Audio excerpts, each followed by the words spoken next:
La Barra de Juristas de México, Colegio Profesional AC, Delegación Ciudad de México, agradece el contar con su presencia, la paciencia que han tenido. Y bueno, vamos 3-0, me parece. La educación es el arma más poderosa para cambiar el mundo. Nelson Mandela y Graca Machel, abril 2002.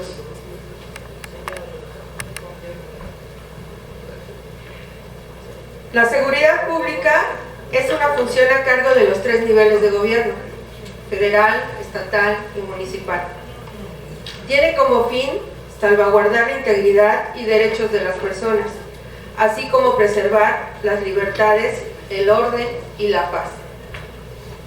El Ejército y Fuerza Aérea mexicanos son instituciones cuyas atribuciones son, entre algunas, defender la integridad, la independencia y la soberanía de la nación, garantizar la seguridad interior del país, auxiliar a la población en caso de necesidades públicas, realizar acciones cívicas y obras civiles tendientes al progreso del país.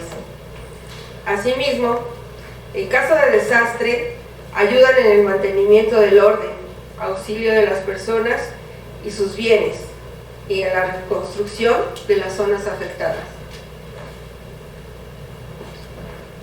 La militarización alude a la utilización de estrategias de control y uso de armamentos del ámbito militar en otros ámbitos diferentes, lo que significa el uso de las armas en zonas no militares. La militarización puede ser de 2 tipos: directa, cuando fuerzas militares son desplegadas para participar en labores de control interno, y la indirecta, la cual se asocia a marcos institucionales en donde la policía civil adquiere de manera paulatina características militares. Ahora bien, este ajuste a marcos constitucionales se da con la implementación del sistema de justicia penal acusatorio en la jurisdicción de las Fuerzas Armadas, con base a las reformas constitucionales del 18 de junio del 2008. En el año 2016, las leyes castrenses regulan la jurisdicción militar en materia de justicia penal en los siguientes aspectos: reestructuración y cambio de denominación de la Procuraduría General de Justicia Militar a Fiscalía General de Justicia Militar, creación de los tribunales militares de juicio oral y los juzgados militares de control, transformación del cuerpo de defensores de oficio a Defensoría de Oficio Militar, cambio de denominación del Supremo Tribunal Militar a Tribunal Superior Militar, adecuación de los servicios periciales y ciencias forenses a los principios del sistema penal acusatorio, supresión paulatina de los consejos de guerra y juzgados militares adscritos a las regiones militares.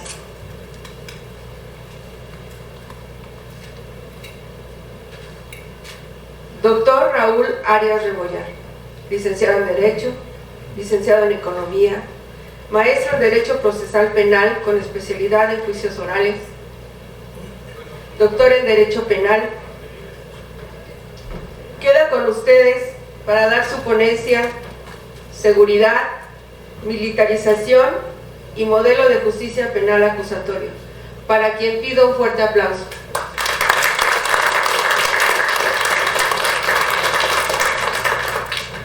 Muchas gracias por su intervención y alusiones personales. Y ni ya me acordaba que... Bien. ¿Me escuchan bien?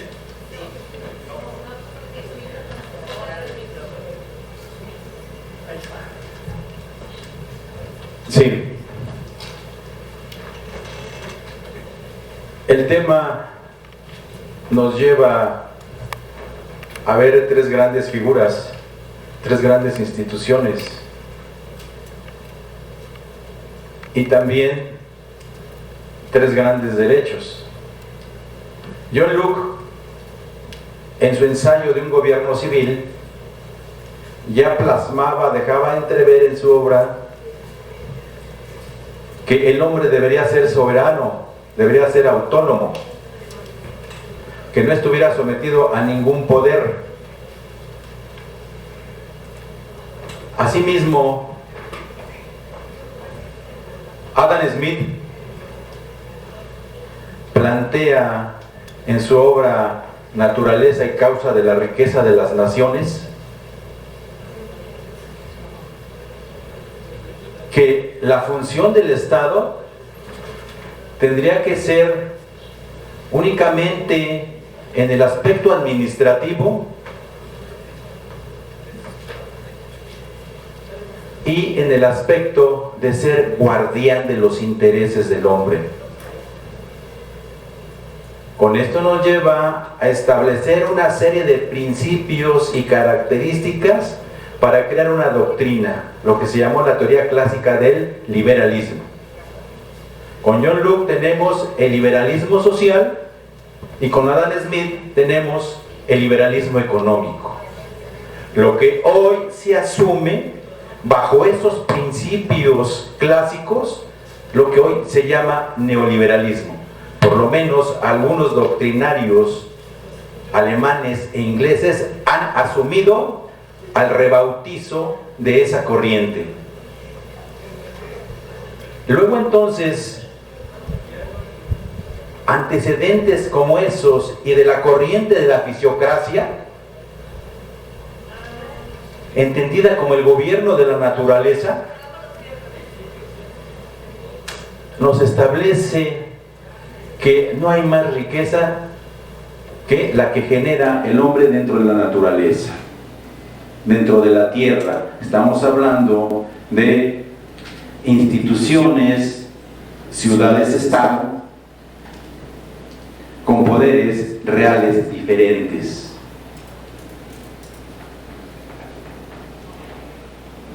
En 1789, a través de la Declaración de los Derechos del Hombre y del Ciudadano, en su enmienda segunda, ya se establece que toda sociedad tiene por objeto la protección, la conservación del derecho de la libertad, de la propiedad, de la seguridad y de la resistencia a la opresión. Principios que se van progresando a través de la consolidación, se consolidan y al mismo tiempo se procesan y se descomponen los poderes fácticos reales existentes. Esos poderes reales existentes los ostentaban, por un lado, los gobiernos monárquicos, los de la nobleza, los de la iglesia, y asumidos por ahí un poquito alejados los poderes llanos, esos poderes llanos constituidos por el pueblo. Bien, en el proceso de descomposición tenemos dos vertientes doctrinarias, dos vertientes filosóficas para argumentar lo que es la teoría del Estado. Desde la concepción materialista de la historia, nos dicen que el Estado surge cuando aparece la propiedad. Hablando de la propiedad como la propiedad en sí privada. Cuando el proceso de producción de bienes materiales excede a las necesidades de los estamentos de las ciudades-estado, de las polis, de las que hablaba ya Aristóteles. Bajo esa postura dicen que el Estado es el resultado de la apropiación de los bienes materiales y que se necesita un poder suprasocial por encima de la sociedad para que proteja esos bienes en manos de la propiedad privada, el saqueo, el destierro. Bajo esa concepción, nos dicen que el Estado ha tomado diferentes formas, diferentes transfiguraciones. Entonces nos dicen que el Estado, en el primer momento, cuando existe la propiedad de los bienes materiales, se da también la propiedad del ser humano y surge el esclavismo.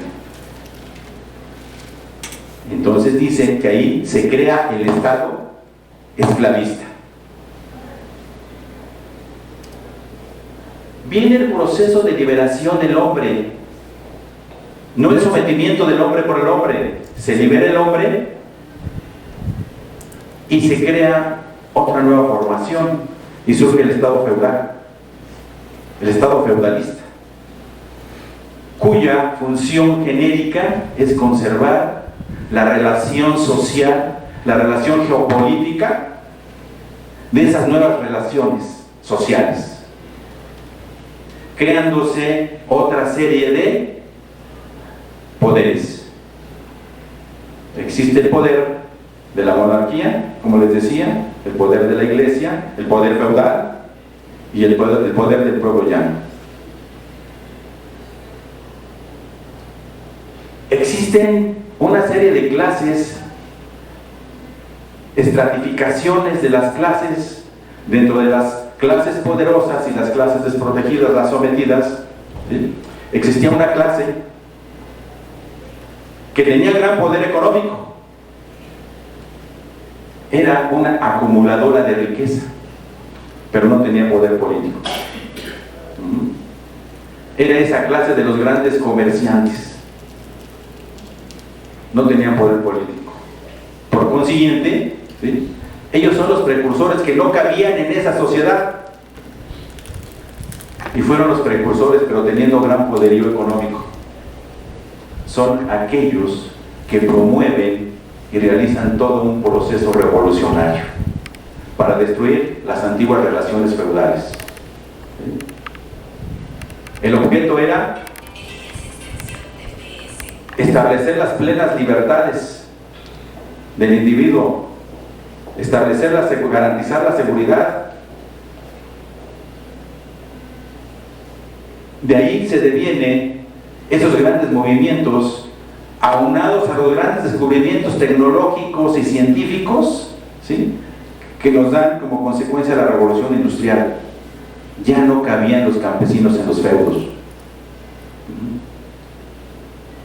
Los comerciantes aglutinados en ciudades de comercio llamados burgos. De allí la nominación de esa clase, burgos, los burgueses, la burguesía. El nacimiento de la burguesía y una revolución a su modo. Por eso se llaman las grandes revoluciones burguesas.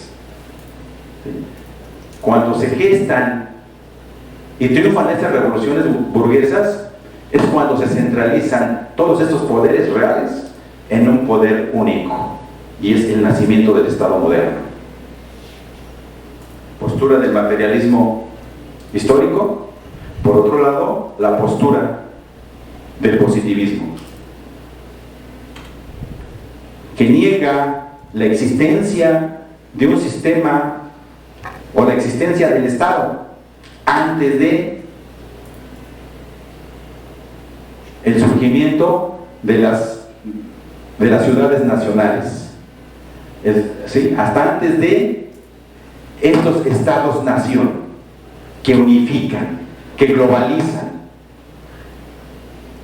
A partir de ahí nos dice la teoría del positivismo que únicamente el Estado nace cuando surge el sistema capitalista. Entonces, por consiguiente, bajo esos principios se puede deducir que no existe otro Estado más que el Estado capitalista, Estado capitalista de derecho o Estado burgués de derecho, que pretende desarrollar, terminar con el sistema absolutista para generar y crear las grandes democracias. Por lo menos así se plantean estas dos visiones de Estado. Bueno, en la modernidad, en la actualidad, hoy nos dicen que el Estado debe garantizar una serie de derechos, lógicamente desde su nacimiento, como fue esa Declaración de los Derechos del Hombre y del Ciudadano, que se retoman después de las dos guerras imperialistas que se estaban disputando las naciones del siglo XX, las llamadas Primera y Segunda Guerra Mundial, guerras imperios, cuando empiezan a crear un nuevo orden político y económico internacional. Este nuevo orden retoma los principios básicos de los derechos. Es decir, hoy corresponde a la autodeterminación de los pueblos y las naciones. Llegamos a esa situación y bajo esas circunstancias, a través del constituyente, del poder constituyente que le deja al poder constituido precisamente todos los principios de organización y estructura del Estado mexicano. Dentro de la actual Constitución, ahí nos dice que una de las funciones del Estado es garantizar la seguridad. Pero la seguridad se mueve en dos facetas, o se bifurca la seguridad. Primera, como lo mencionaba la compañerita en su introducción, una de ellas es la seguridad pública. El artículo 21, en su párrafo 9, 10 y 11, nos señala que precisamente la seguridad pública es función del Estado. La seguridad pública comprende la prevención, la investigación, la persecución de los delitos y la aplicación de la ley. Parte de la seguridad pública. Muy bien, ya entendemos a quién corresponde: a las instituciones de carácter civil.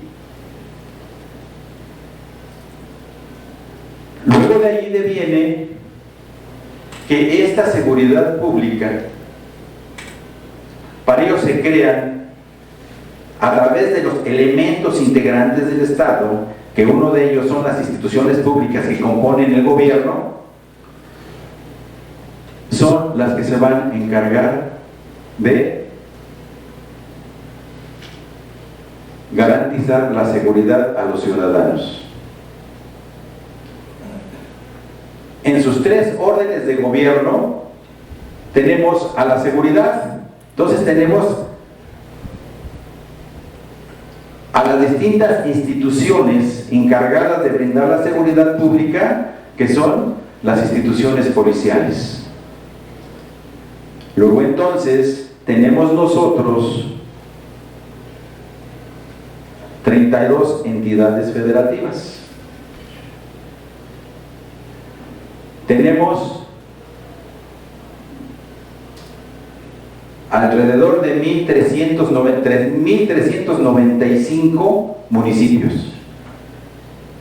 Entonces quiere decir que tenemos 1.395 policías municipales. Tenemos 32 entidades federativas. Ahorita les digo, esas entidades federativas, cada entidad debe de tener 2 instituciones policiales. A nivel federal, también se deben de tener 2 instituciones policiales. ¿De dónde salió esto? La Ley General del Sistema Nacional de Seguridad Pública reconoce 3 funciones básicas de la policía encargada de la seguridad pública. la función de prevención, la función de investigación y la función de reacción. La primera función le corresponde a la llamada policía preventiva. La segunda función mencionada, que es la de investigación, corresponde a las policías ministeriales o policías investigadoras, según se denomine en cada entidad federativa. Y aparte, dentro de esas dos instituciones caben las policías de reacción, ¿sí? Son los llamados grupos especiales. Esos grupos especiales se manejan a nivel preventivo y a nivel investigación. Aquí en Ciudad de México, la Policía de Investigación cuenta con su grupo especial de reacción e intervención, que le denominamos el GERI. Son los grupos de reacción, son los grupos tácticos que reaccionan inmediatamente a las crisis, secuestros, robos inmediatos, delitos en flagrancia. Ahí están los grupos de reacción, los grupos especiales. Aquí a nivel preventivo conocíamos en su tiempo los granaderos. ¿Sí? Entonces, ejemplo de ellos tenemos esos grupos que pueden ser en la policía de investigación y en la policía preventiva. Esas son las grandes funciones. Asimismo, la referida ley nos establece unos ciertos requisitos. Dice, para ser preventivo necesitamos el nivel secundaria.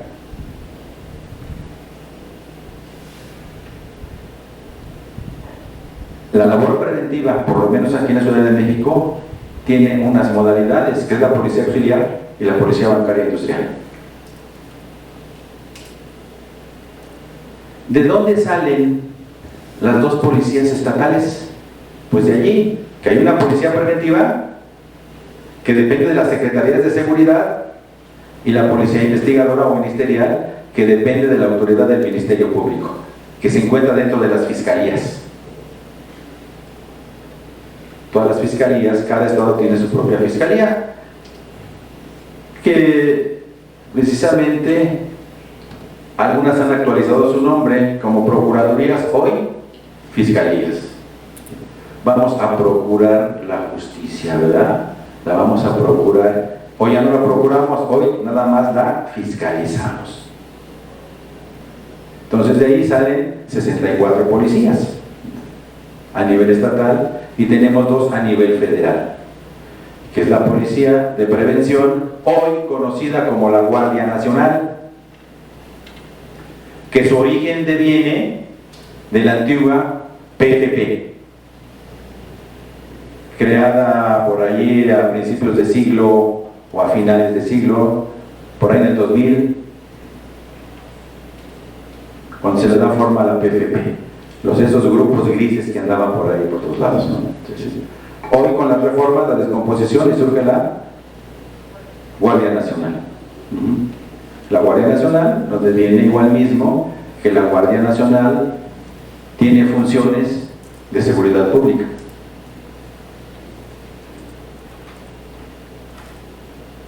Junto con las policías ya establecidas, ya descritas, se da la función de seguridad pública.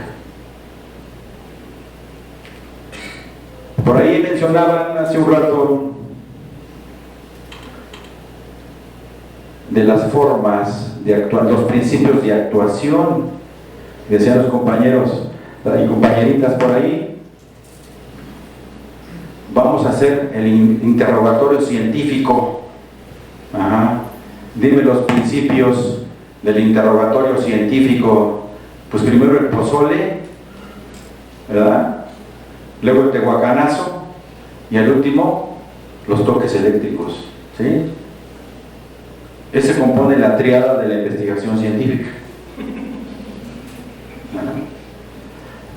Nunca lo he manifestado en voz pública. Pero yo fui mando medio de la Policía de Investigación, desde la Policía Judicial, y fui mando de la Policía de Investigación, la llamada Policía Judicial y de Investigación. Trabajé con instituciones hoy desaparecidas, como la llamada DIF, algunos se han de acordar, ¿sí? Pero estamos hablando que esa DIF tenía el control de la delincuencia.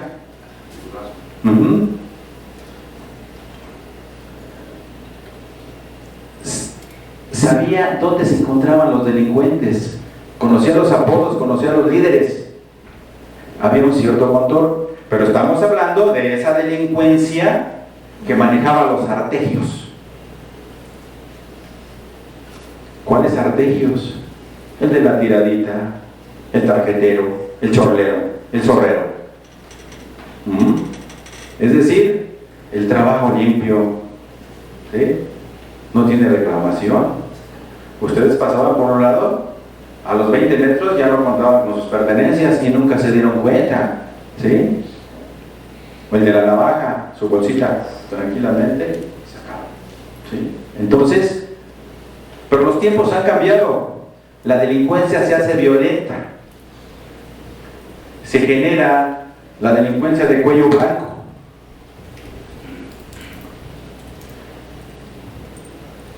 ¿Qué nos pasa ahí?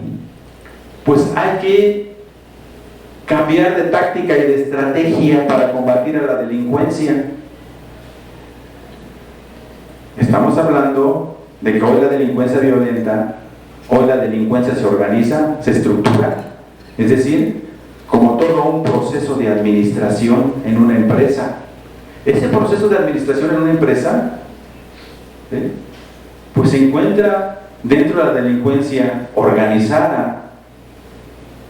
Ese es el enemigo, ¿verdad? Se surge la teoría del injusto. Esa teoría, por eso dice, hay que ser el derecho, crear otro nuevo derecho, derecho penal del enemigo, para establecer el tipo de delito, todos los delitos considerados como graves cometidos por esas grandes organizaciones que tienen una estructura, que tienen cadena de mando. Por ahí hablaba un compañero de Federico Taylor. Federico Taylor era un gran administrador, así como Henry Fayol, o Henry Ford. ¿Cómo optimizar? ¿Cómo optimizar el trabajo? ¿Cómo hacer feliz a los trabajadores? La teoría de los tiempos y movimientos, la optimización. Por ahí está, hay una película de Charles Chaplin que se llama Tiempos Modernos. Vende la sensibilización a la mecanización. Hoy la delincuencia organizada tiene gran tecnología, grandes recursos financieros y se mueve como empresas multinacionales y transnacionales. Que nosotros creemos que nada más el tráfico viene de Sudamérica hacia Estados Unidos y nosotros somos un paso, ¿sí? Pues hoy tenemos grandes, ¿sí?, grandes empresas transnacionales que tienen, ahora sí, utilizando el derecho internacional, tanto privado como público, para la transferencia de productos ilegales, lo que es el narcotráfico. Pero hoy retoma algo más la delincuencia organizada. No hablamos de los grandes traficantes de cocaína, del cristal, de la marihuana, hoy del fentanilo. Hoy nos referimos a que esa delincuencia organizada, si bien su función originaria era precisamente el narcotráfico, hoy está cambiando su modalidad. Hoy se refiere a la extorsión, a la clásica renta. Es más fácil y menos riesgo, ¿sí? Controlados a todos los sectores, por lo menos, donde la seguridad casi no llega o es nula. la mayoría de las entidades federativas, y por eso decía por ahí el compañero, el culiacanazo. Lo mismo lo tenemos en Guerrero, lo mismo tenemos en Michoacán, y así podemos señalar diversas entidades de repúblicas donde la seguridad es función de la delincuencia organizada. De ahí el por qué decir vamos a utilizar otras fuerzas bélicas, ya que el Estado tiene el monopolio de la violencia, es el único que puede ejercer la violencia permitida por la ley, regulada por la ley federal y las leyes estatales del uso de la fuerza, a través de una serie de procesamientos. Ahí es donde surge no la necesidad, pero sí la observancia de que algunos estados, bajo el criterio de que está en riesgo la seguridad de la población, que está en riesgo las instituciones, es decir, cuando se rompe el equilibrio, ahí es donde tenemos que tomar las alternativas. El artículo 89 constitucional,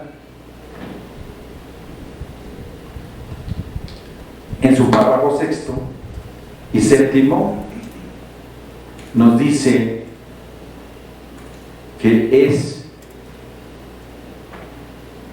función del Estado mexicano la seguridad nacional. Es decir, ya tenemos dos vertientes: por un lado la seguridad pública y por otro la seguridad nacional. La seguridad nacional la entendemos cuando se pone en riesgo la autonomía, la soberanía, la independencia de la nación, además de la defensa, ¿sí? Está para la defensa de la invasión de cualquier otra nación con México. Esa es la seguridad nacional. Entonces, mantener en sus dos vertientes la seguridad interna y la seguridad externa. Esa es la seguridad nacional. Es decir, cuando hablamos de seguridad, estamos refiriendo tanto a la seguridad pública como a la seguridad nacional. Entonces, para ello, dice que es función del Estado, a través de sus instituciones, del Ejército, de la Armada y de la Fuerza Aérea.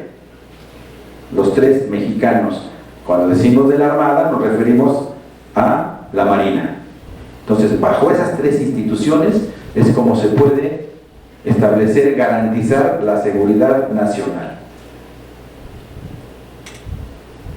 No es nuevo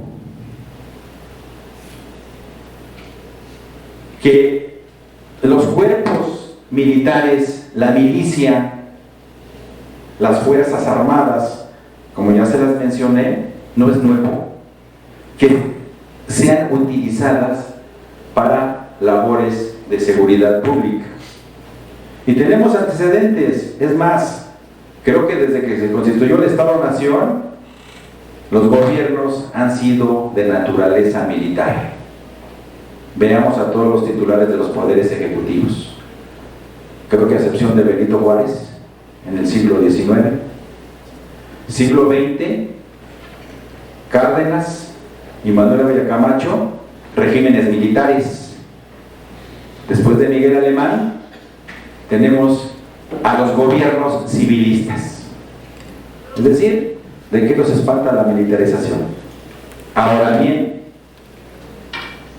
por cuestiones de estrategia, de intereses políticos del Estado mexicano a través de su diversidad de gobiernos establecidos, han utilizado a las fuerzas militares bajo el argumento de que está en riesgo la seguridad de la nación o de las instituciones. Una, para callar los movimientos de rebelión, movimientos sociales,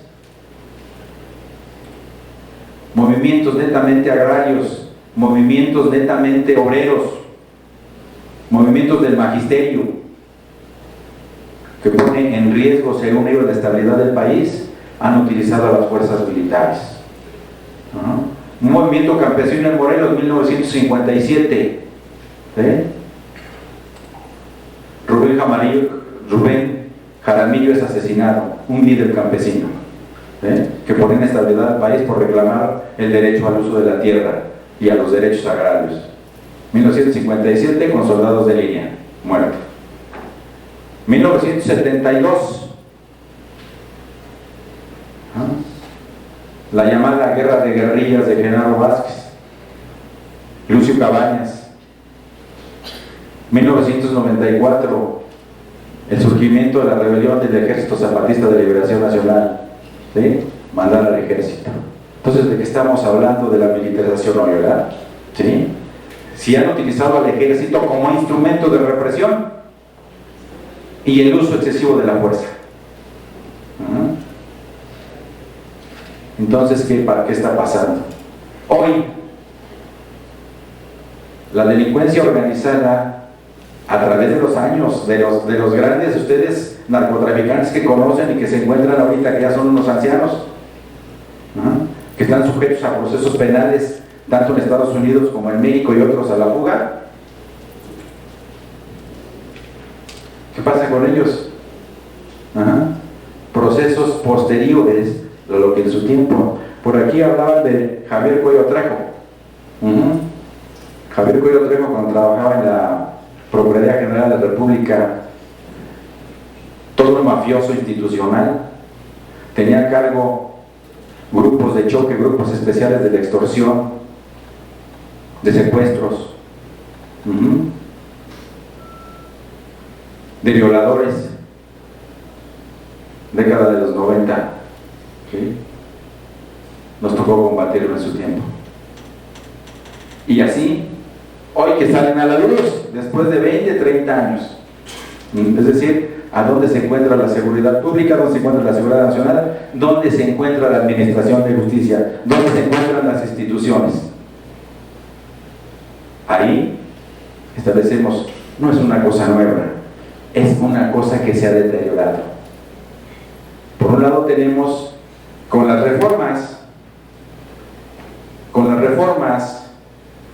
del 2008, las reformas constitucionales, en donde no hay paz social, no hay garantías para que los grandes inversionistas, las transnacionales, vengan a invertir. Hay que estabilizar al país. Señores, tenemos índices delictivos. En primer lugar siempre se roba transeúnte. Se vienen robos a negocio. En su tiempo se puso de moda el robo a cuentaviente. Bastante robo a cuentaviente. Robo de vehículo. Cuando habían las grandes mafias centro y sudamericanas, aquí se llamaba, lo llamaban el doblaje de vehículos. ¿Sí? Se roban los vehículos, les cambian el número de serie, les ponen otra, les quitan el número del motor, les ponen otra, lo que se llama la remarcación. Se remarca, se van a las fronteras por las Cárdenas o por las aduanas y se van los vehículos a Centro y Sudamérica. Gran venta, gran negocio de la delincuencia organizada, los doblajes. Señores, y hasta haciendo facturas nuevas.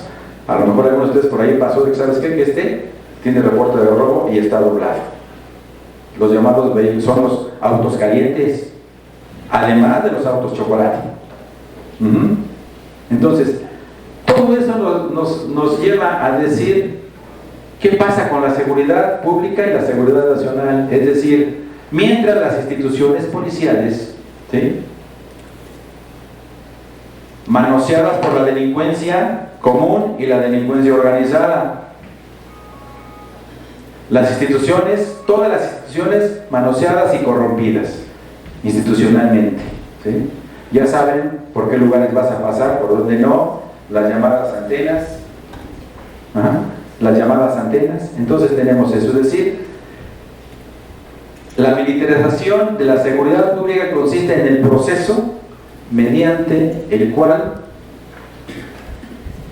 las fuerzas militares hacen funciones de seguridad pública. Esa es la militarización de la seguridad pública. La militarización, la más peligrosa, es la militarización política, cuando los militares toman el mando de los gobiernos. Son las más trágicas, las más cruentas, que pueden darse una por la vía electoral y otra por los llamados golpes de Estado. El sistema, el modelo de justicia penal, ¿qué nos dice de ello? ¿Sí? Pues bueno, hay que cambiar a los modelitos. Por ahí nos exhiben una película del presunto culpable donde, es que nos dimos cuenta que todo el modelo de justicia penal no servía, pero ya nos dimos cuenta, y por eso las reformas de 2008, ya nos dimos cuenta y vamos a reformar, vamos a ver todos los principios rectores. La estructura del sistema penal va a cambiar, la estructura sigue siendo la misma, o sea, reformada.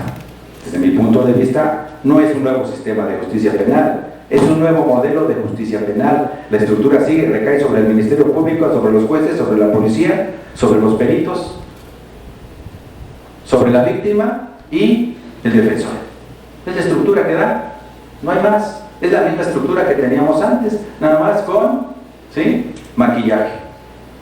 Nada más con maquillaje. Por eso yo hablaba de modelo de justicia penal. Entonces, se considera en ese sentido, y tenemos por el otro lado que bajo esa circunstancia la obligatorio que también se cambie la legislación de las Fuerzas Armadas. Esa legislación de las Fuerzas Armadas se cambia con el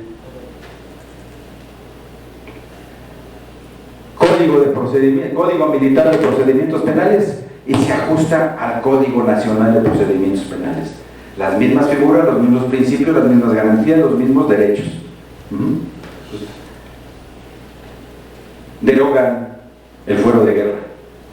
El fuero de guerra, que esa era la justificación para yo en acción como militar podía acribillar a las naciones, a los pobladores que fueran bajo el fuero de guerra. Hoy está derogado y se están sujetos a las mismas condiciones, principios, derechos, obligaciones que tenemos en el Código Nacional de Procedimientos Penales, lo tenemos en el Código Militar de Procedimientos Penales.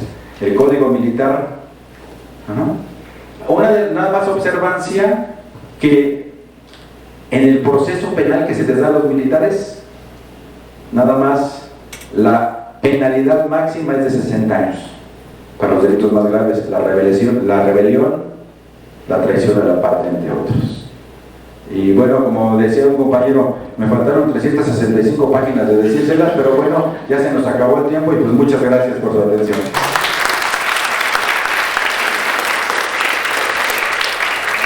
Pues muchas gracias, doctor Raúl. Pues procedemos con su reconocimiento, por favor.